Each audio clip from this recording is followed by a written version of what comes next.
Every week at about this time of year, Stugotz, I come in here and talk about the magic of football. They give you that Bills-Eagles game, and it is camouflage for what was a sewage system of a 1 o'clock hour. Just terrible football all over the place. Saturday was better than Sunday this week, so I do want to talk about some of the Saturday games because the NFL has a way of giving you that Bills-Eagles game, and it just washes everything away, Stugotz. That 1 o'clock hour was terrible. It was just a bunch of teams playing, and it felt like all of the games were Giants-Patriots. Because it was so bad, Dan, I watched an entire football game because I had no interest in any of the other games. Not Giants-Patriots, not Colts and Buccaneers, even though the Colts are a playoff team. I watched Jaguars-Texans, and I know he lost, but I watched CJ Stroud. The patience, the confidence, the mobility, the ability to pick up blitzes. Dan, that kid is so good. Dare I say great. You're late to this party. People have been doing this for a month. I know I am, but because I watched an entire game, I got to see every single play. The red zone has kind of ruined football. Because they go to, highlights. You see the best of these guys, right? You see the best of Justin Herbert. You see the best of Joe Burrow. You don't see some of the mistakes they make because they don't highlight those mistakes. When you watch an entire football game, you're able to see that Justin Herbert, he's not that mobile, and he doesn't pick up blitzes. He does not pick them up as quickly as CJ Stroud. In fact, I'm not certain anyone picks them up as quickly as CJ Stroud. I know they lost, Dan, but he's great, and they're going to be great for the next 15 years. 3 weeks ago, Justin Herbert had the best game against the blitz that any quarterback has ever had because that was the Ravens defense last night that did that. Herbert hasn't looked like that all season. Right, do it every week. Outside of Jags-Texans, I don't know if you could have handpicked 5 worse games than this. I'm just looking at them there's not a good Mike just said Colts-Bucks wasn't 10. I'm just if that's the next best one, woof. It's not only a lot of bad football, it's a lot of bad football with a lot of teams that can't keep players healthy. So when he mentioned Burrow, God, this was funny yesterday. The announcers were trying so hard, Stugotz, so hard to teach me to care about Browning. Tell the story. And one of the things that they did, this happened twice, right? I don't know who the announcers were on that game, but it was funny because this happened in sequence, just like I'm telling you. The announcers were saying that Browning, and I laughed at my television when they said this, had the same vibe as Joe Burrow. And they kept just arguing. Same initials. Kept arguing on behalf of his vibe, and then he rolls to his left, holds on to the ball too long, and gets sacked. Then they come back and try to convince me that Browning has unique arm angles, and he's got all the arm angles tackled. Next play, interception. The mystery of Jake Browning. They put up 10 points. So I'm not going to talk about Sunday. I'm going to talk about Saturday. I'm not going to talk about the football of Saturday first, even though I'm going to get to that Michigan-Ohio State game and the Auburn-Alabama game. The game. Which the one? Iron Bowl. Which one? The first one. Okay. Because Auburn, Alabama felt pretty big at the end of that one. Massive. And I would kind of like to... 6-win Auburn team. I'd like to watch Alabama against Michigan, though, because I don't totally trust Michigan. But I don't want to talk about the football just yet. I want to talk about a couple of the entrances. I want to start with Oklahoma. Okay? Stugotz, explain to me what has happened here when they're coming out of the tunnel and the fire extinguishers are going off and Brent Venables gets, it seems like he gets run over by his first player because it feels like he's the first one to fall coming out of the tunnel. And the player notices, what's he holding there? Is it a GoPro? A sledgehammer? Or is that a GoPro? I think that's a GoPro. I think it was a GoPro. Yeah. So that guy, there is video somewhere.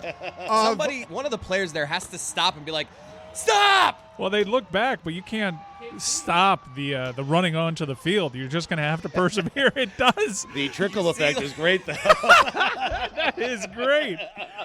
We have another angle. He was okay. That's what we can say. We're Venables? laughing because he was okay. It will take a lot more than that to kill Brent Venables. I will. promise you. That's okay? a great call, Stugotz. He'd reanimate. He probably did die, and he just reanimated. The best is when he finally emerges. He's just like a beaten man. I was going to argue on behalf of the exclusive video of that initial number 94 coming through the smoke with the GoPro that would have Venables going down, but you can't video anything in that smoke. You're not going to get anything. There he is. But once Looks stronger. I mean, once people start going down, though, one of the worst places to be is in smoke where you cannot see what's in front of you. It looked like the scene when Mufasa dies. The stampede where Mufasa, all of a sudden, you just see a big plumage of smoke. It's like, is he in there? Is he okay? I would like the video team to find, and I have not asked for this before, so it's going to take a second, but just an assortment of videos of Pee Wee football players, 7 and 8 years old, trying to run through some paper and always Gotta pre-cut that thing. getting stuck. Like they don't have the strength or the momentum to break through the paper, so they just start log jamming. I didn't expect it with 300-pound people. I thought to myself, good Lord, what a terrifying place for Venables to be, to know that smoke is behind him and to know how many players are coming. Like it's going to feel like he's being run over by bison. I thought to myself, that's exactly where Venables wants to be. Go ahead, run over me. It's the way he got ready for the TCU game. Watch me score 69 points here after getting trampled in the tunnel. The show goes on, though. College football. It's like our coach might be dead at the bottom of this thing, but we're running out of this tunnel right now. I mean, smoke. The guy with the GoPro that knows that his coach, an older man, was in front of him. Keeps running. Keeps running. That's right. Keeps running. He's like, what am I going to do? Get trampled as well? But that was not the best entrance of the weekend. We have video of kids failing to go through. Oh wow, that was quick. Yes, I have seen Chaos here. I have seen a number of these. Oh, wow. Break the paper. Look at the coach here pointing in the right direction. He gets upset here. He's like, oh, come on. The kids, I mean. He takes his hat off in disappointment. We worked on this. That's what it felt like to me. It's like, right there, guys. No. Oh, we worked on this. Here comes the hat hat. comes Here off. goes- Yeah. You can't get enough of those for me. There are many of them. They are replete throughout Pee Wee football. But Stugotz, explain to me, please, what it is that's happening here, where the Mississippi State coach, whose name I do not know, is coming out onto the field for the Egg Bowl. He is coming out leading his players onto the field. Now, Mississippi State is a special kind of terrible. Every time I look up, they're scoring 3 or 7 points this season. Mm-hmm. They cannot score. In this particular game, after this rousing entrance, they scored 7 points and lost the Egg Bowl by 10. But here is the coach of their team on an ATV, on a four-wheeler, for what I can tell is no discernible reason. His team out onto the field tonight and give him a little juice. Cole is with the interim head coach. Coach Knox, nothing is normal about the Egg Bowl. Why are you bringing the team out on this four-wheeler? This is about handling adversity, opposition. When you face things that's tough in life, this is a life lesson, right? And this is what we learned, right, in 11 days I've been here. This is a life lesson. And that it is. He told me pregame he only ridden a four-wheeler once before. That was in the locker room before the game last week. His name is Greg Knox, and when he says, what is the life lesson is that when men get power, they get ATVs. He's also no longer the Mississippi State head coach. That's right. How is going out on that thing adversity? It's easier to go out there What's the when life you have lesson? something. The adversity is he coaches Mississippi State, and they're not very good. Look at these men behind me. You want to know what the adversity is? Look, it's right behind me. It's all these guys gathered up behind my ATV. Yeah, I guess the adversity was provided with some context by the commentators by saying that's the only the second time he's ever been on an ATV. The first time was in the locker room before, so he's overcoming. That coach. He's like, honestly, I don't know why I'm on this thing either. They just gave it to me, and I'm new here, so I said, all right. He just putted along too. It didn't really inspire anybody. It's his second time. He's not going to do that. You got to kick it into high gear for the Egg Bowl. Been here 11 days. Yeah, they came out flat. And you have Greg Knox to blame for that. It reminds me of Tubby Smith trying to come on the court at Kentucky on a motorcycle when he clearly hadn't ridden one, and he just slid out. That's a dangerous game, I mean, man. so's this. Less dangerous, admittedly, because it's four-wheeler and it's safe, but he didn't have confidence. He also, though, had what he was going to say in his head already, and it didn't matter what the question was, because I don't understand what he's saying when he says this is a life lesson. I wanted a follow-up there. Coach, what's the life lesson? I don't know if I'm ever going to be a head coach. And if I knew that if this was my only shot, I was coming out on an ATV. I'm watching the Tubby Smith video for the first time. He was moving. It's great. He's going like he was going like 15 miles an hour. That's because he didn't know how to drive one. He's wearing a leather jacket. Honestly, with how it ended, it could have gone a lot worse. Right.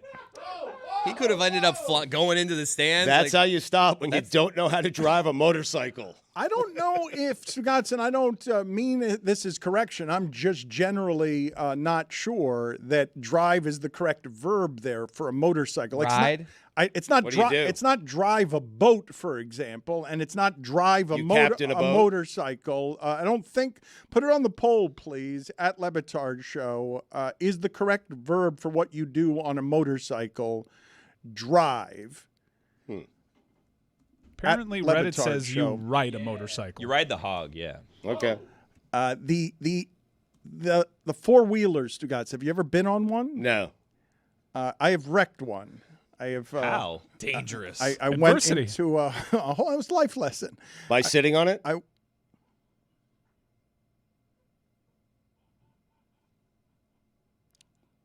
What happened? Yes. Oh. Yeah, I sat on it, and the wheels just came off because I'm so fat.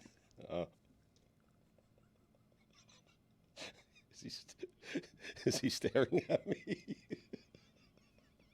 He's staring at It's me. just a right? lifelong trauma is all. Like the first time I ever tried to get on one, the wheels went rolling into traffic because it collapsed under the size of my weight.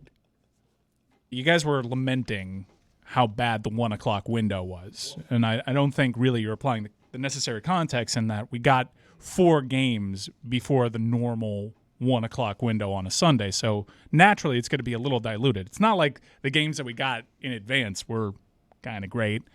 Detroit, Green Bay was, I guess, interesting, but all blowouts on Thanksgiving. But then we were given a prize for the first time ever. Amazon was going to carry a Black Friday game.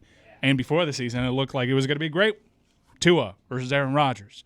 And Aaron Rodgers and that Achilles has nuked the primetime scheduling because you can't exactly flex out the New York market. So we're stuck with the mystery of Tim Boyle. Did we solve that one? Yeah.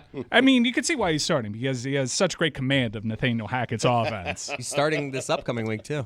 Yeah. Oh, yeah. After that performance, you can't put Deserves Trevor it. Siemian. Yeah. They have 3 quarterbacks, one of which we've only seen move the ball. Like Trevor Siemian's the only guy that I think we've, if you've played fantasy, like maybe I take a little flyer on Trevor Siemian, but okay, they're not going to play Trevor Siemian. They're going to trot Tim Boyle over there. During the game, the most interesting thing happened, and it wasn't over the broadcast, although there is something from the broadcast I'd like to get into.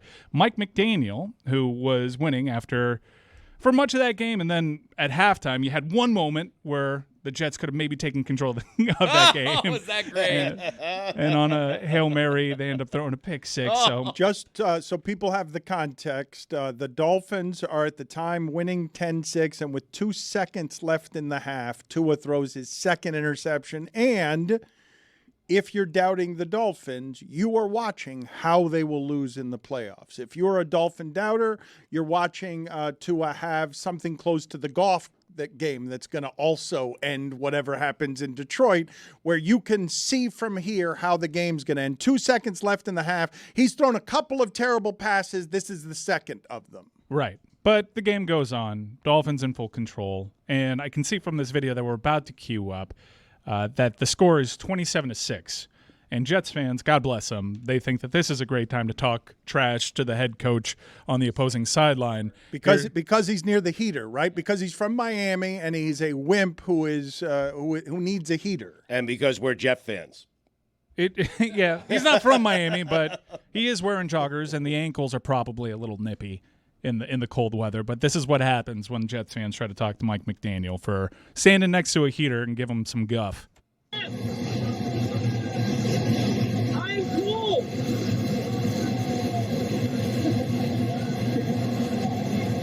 Also winning. I am cold and also winning. The only coach in the league who does that. There's not another. Maybe Sirianni. Sirianni. Maybe Sirianni. Sirianni would do it. Yeah. Although Sirianni wouldn't admit that he is cold. He would just stand there. He wouldn't go near the heater. That's the opposite of what the Bills players were doing with Eagles fans after the game. Did you guys see that video? There was one where like a couple players had they had to pull a guy back. Yeah, it was honestly the Eagles fans were being jerks. Yeah, the but NFL's you gotta investigating stay away from that. The NFL's investigating that. The players made their way over there where you gotta just not do that. But the one interesting nugget, I would say the fans also need to not do that. I agree. The one interesting nugget from the Prime broadcast was maybe Al Michaels. I mean, he added a Friday, so now he's called a pro football game on all 7 days of the week. That's cool. Al Michaels found the energy on that Hail Mary, I think. Not really. And he Not also really. did the signature thing of talking about the spread at the end of the game, trying to keep it interesting. But he did provide a cool little story from talking. He's fascinated by Mike McDaniel. You could see that throughout the broadcast. And Mike McDaniel was asked for a story about his time in the Arena Football League in Sacramento, and he's like, well, there was this one time I was a running backs coach, and one of my players was dancing with this beautiful woman on the dance floor, and I told him, hey, get out of there, or you're going to get cut. And then Mike McDaniel cuts in, and then the story goes that the woman that he was dancing with ended up being his wife. We have a guest booker here, Matt Sullivan, that was doing research on this and looking at the roster of that Sacramento Arena Football League. And one of his running backs was John David Washington, the son of Denzel Washington. Wow. That's funny. I asked Jared. Sullivan. I thought today would be the day to get that running back, without realizing he's going to be hard to get. If he's Denzel Washington's son, I just wanted some Arena League running back who was dying to tell the story of Mike McDaniel stealing his girl on the dance floor. Al Michaels did enjoy telling that story. Mike Ryan, I don't know what broadcast you were listening to. I will let my announcers age with grace. I don't want to fire them, but I do understand the criticism of Al Michaels sounding a little lethargic, because Al Michaels did say that the Javon Holland interception was as crazy a thing as you will ever see. He did not announce it that way. He said it was the craziest thing you'll ever see. So technically he did announce it that way, but he did not meet the moment in tenor and tone with what it is that we were watching, which the craziness of a Hail Mary. Did you guys see how many yards Garrett Wilson ran on that play? No. 174. Get out of here. 174 yards Garrett Wilson ran on that play, according to the Next Gen stats, because he went from one goal line to the other and got there a yard late. Because Boyle can't tackle. That mystery also solved. Nice juke move he put on him, though. He did, broke down Boyle. But Al Michaels has seen it all, so you expect him to get excited for every single thing? I mean, he hasn't seen that. None of us have. Not on a Friday, he himself said that it's the craziest thing you'll ever see. Not in football, just the craziest thing you'll ever see. There was also one thing that wasn't mentioned in all the things that Al was talking about, where Tyreek Hill scores a touchdown and then gives the ball to his wife in the stands. Then I was like, ooh, I hope that's his wife. I'm not 100% sure. And we were like, oh. Someone didn't watch Hard Knocks. No, you can't guess there, though. Tony's right. You cannot guess. That's not a guessing game. Yeah. Yes. Seasoned veteran, Did though. you guys watch Hard Knocks finally? Yes. We did, yeah. It was his wife's fault, right? The nachos. She We definitely can knocked agree. it down. He even came out and said as much. He said it was 100% her fault. She pulled down the nachos. Kenny Vaccaro's sister. There Like were that? a couple of interesting things about Hard Knocks, and I've always said that it's kind of the illusion of access because of how edited it is, but it's more access than you usually get with that league. And the way the Dolphins talked about Max Crosby as a team, like the way they were talking about him, I found startling, even though I know those things are so. I'm just used to the respect being begrudging in the locker room. They don't want to say a guy's too good, but on Max Crosby, they're all like, yeah, he never gets tired, and he's a problem, and he's their best player, and all of us, everybody who's here, offense, kickers, everybody, I need you worried about Max Crosby. We've told you before, Max Crosby is terrifying. He has 2 X's in his name, should be 3 X's. Right. Max Crosby over the weekend, the rare doubtful designation, and still started, and he got a sack on Patrick Mahomes. He's incredible. I want to be Max Crosby when I grow up. Do you really? Yeah.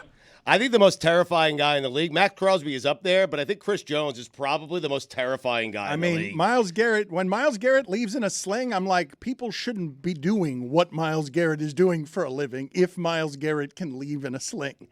That person cannot have his arms hurt. But there are a number of scary people in that sport right now. Do you guys believe Tua when he says, I'm not watching any of that on Hard Knocks? He's not watching any of it, he says. I do believe him. Yeah. I believe him. Yeah. He seemed innocent and a little corny in the episode.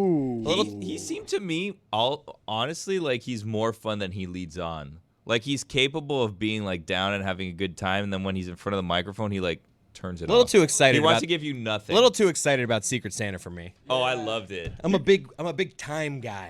I need time. But he also already had everybody's gifts. Yeah, which and Mike White did not let that slide. Well, no, it's confusing to me because how is he a big time guy? And also, do you know how Secret Santa works? You shouldn't have bought everyone gifts if you're only going to get one person. Like, what's going on? Well, here? I think the quarterback gets stuff for the offensive line. I think that's what he was doing there. Do you remember that weird Rinaldi piece where they profiled Tua and they kind of made it seem like a tearjerker, even though part of the nuggets in that piece was like, yeah, my dad would get the belt every time I threw a pick six. And then the piece would keep going, and you're like, wait a second, did he actually say that? I think they said that his dad made him go to Alabama. That's right. Yeah. Chris, if you're Sam Howell, do you get your offensive line gifts? Yes. Well, I get what you're saying, but not good gifts. What are the bad gifts? I'm trying to think. Just what like a candle? What's the laziest the most unscented gift card to like Chili's? No, my wife and I do that every year. We'll give a gift that's right on the line between insult and thoughtful, and it's like, you got to guess. For the people that we don't actually care about, we didn't give this any thought. But you're getting a gift, so is it an insult? Or was I thinking of you? Does Aaron have to buy his line presents? Because he's obviously the richest of the quarterbacks on his team, but he played 4 plays. I don't know how that works. They got him hurt. Well, speaking of hurt, Jaelan Phillips gets hurt on that turf, too. I know. That Achilles. Billy hates that turf. Tony man. doesn't want to talk about Everybody does. I mean, Holland called it trash after the game, and everyone says of that. It seems stupid in a multi-billion-dollar sport that we're still ransacking human bodies because we can't get the field right because it's like that. I mean, that doesn't seem.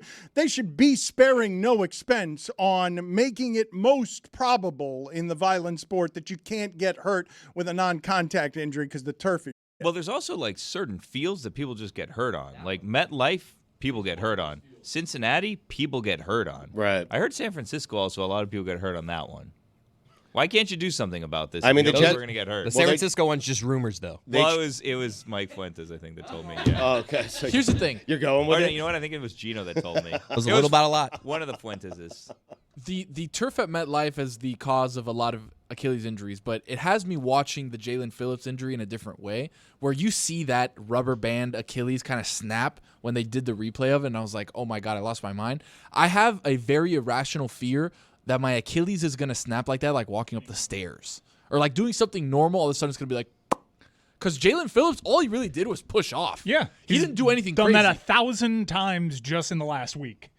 It's your it job. It's how snaps. you start your job. It's like the part where you don't get hurt. Can someone Just tell us, getting though, up. for sure, like, was that just bound to happen to him? And it's just a matter of when? Is it the field? Like, it's a I feel good like question. everyone's kind of Right. getting mad at the field, but it's like nobody knows. Well, the Jets just changed the turf, and the Giants, because they both play home games there, they just changed it to field turf. And it got good reviews before the season. In this particular case, Chris, and I don't know exactly, obviously, but when things start breaking on your body, then other things start also breaking on your body. And Jaelan Phillips has had an assortment, and these things might not actually be interconnected, But when someone gets dismissed as injury prone, I tend to just assign it to if other things that are connected to that aren't working correctly, eventually that's not going to work correctly someday too. Well, there's a thing called the posterior chain, right? Which everything in the back is connected to each other, right? Your back is connected to your hip connected to your hamstrings, all the way down. Bones connected exactly. to So if he had something like in his back that traveled down to his hamstring, that went to his calf,